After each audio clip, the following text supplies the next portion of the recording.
how we went from this to this replica horror movie bathroom.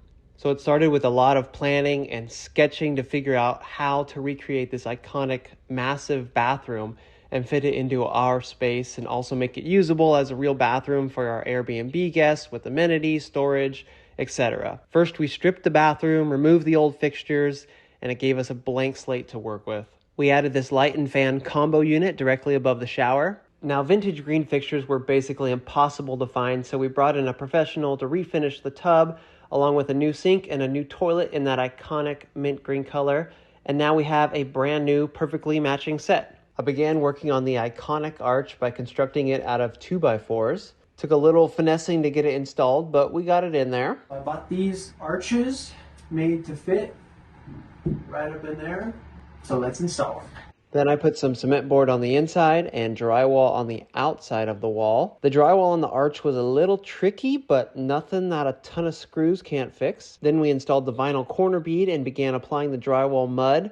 And after a few coats, it was looking pretty good.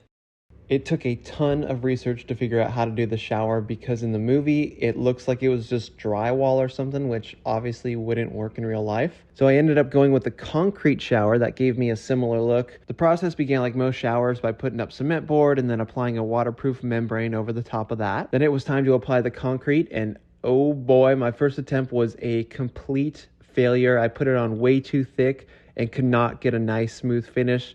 So I ended up having to scrape it all off. So I cried for a day, then I regrouped, watched a ton of YouTube videos, got the right tools, and tried again. This time it went much better, and I discovered that I could get a really nice smooth finish if I rubbed it with a wet rag while the concrete was setting but not totally dry. That was the key. So after 2 coats of concrete, I finished it with a custom colored sealant.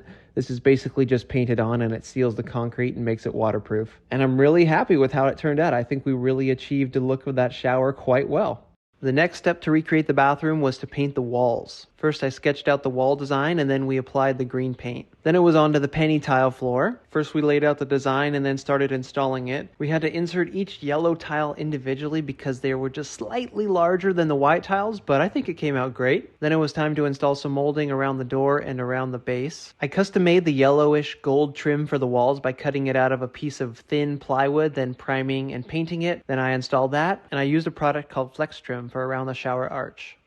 You know I had to build the door and give you all a great photo op. So I started with a solid wood 4-panel door, just like in the movie, and I traced out my cut line and cut it out with a jigsaw. Then it took some fitting, but I installed the hinges and had a working mini door inside the big door. It needed a lock on the inside so nobody peeks when you're pooping, so I went through a few iterations but ended up going with just this simple slide latch. Then I installed the door handle and fit it on its hinges. Then I stained one side to match the rest of the cabin and painted the other side white to match the bathroom. And you know I had to put an axe in the door, so I took a real axe, drilled it down, and routed a slot for it in the door. I glued that in with construction adhesive and put a screw through the bottom of the handle to hold it so it's super secure. Then I finished it off with a red rum template and painted it on. And that completes the bathroom. This is something that I've always dreamed of building, and I'm really proud of how it came out. Our entire cabin is horror themed and available on Airbnb, so come stay with us and check it out for yourself.